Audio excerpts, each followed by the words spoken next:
Isaac, hey, congratulations. Thank you very much. Deliver Us, red carpet premiere. How does it feel for you tonight? It feels amazing. It's wonderful to be here.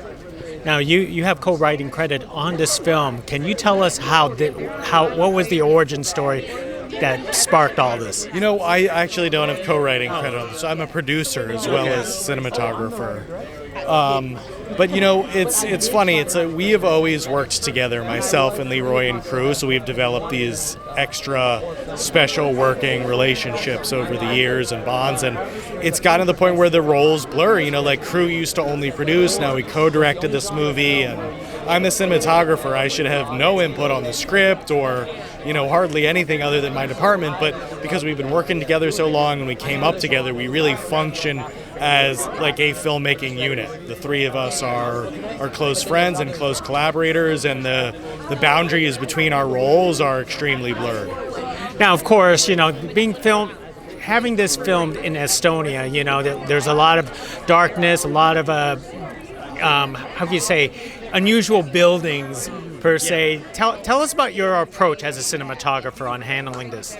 You know, the approach to this film was inspired by the subject matter, which is, it's kind of like a twofold equation. On one hand, yes, it's the architecture of Eastern Europe and just the general kind of frigid austerity of life, day-to-day life there, as well as that Gothic grandeur of the Catholic Church. So I tried to combine this Gothic sense of grandeur with the frigid austerity of the Eastern European post-Soviet bloc aesthetic. And that is where a lot of the stylistic decisions came from. I think the film reflects that. Was a challenge with the lighting per se with a lot of scenes? Lighting is always a challenge because, you know, you're in a location and you can't put the light where you want to put your light, either because it'll be in the shot or because there's nowhere to put it there, you know. Even, you know, outside of a window there might be a huge drop off. The window you need to put a light through, guess what? It's a cliff out there. But that's just what the job is kind of reverse engineering.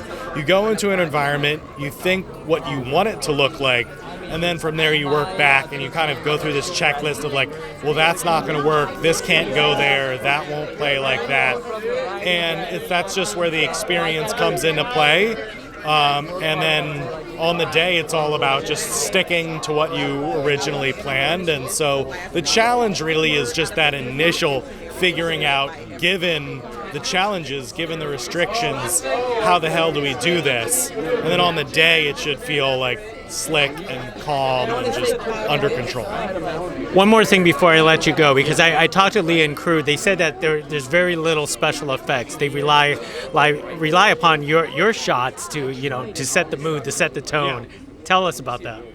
You know, it's a film where a lot of the magic comes from that just pure craftsmanship of the frame. You know, a lot of the horror, a lot of the atmosphere, like the dread build, comes from the cinematography. It comes from the shot selection, the camera movement, as well as the lighting, rather than like in-your-face type of, not that there's anything wrong with more aggressive horror filmmaking, but, you know, we wanted to make a film that felt classical and atmospheric.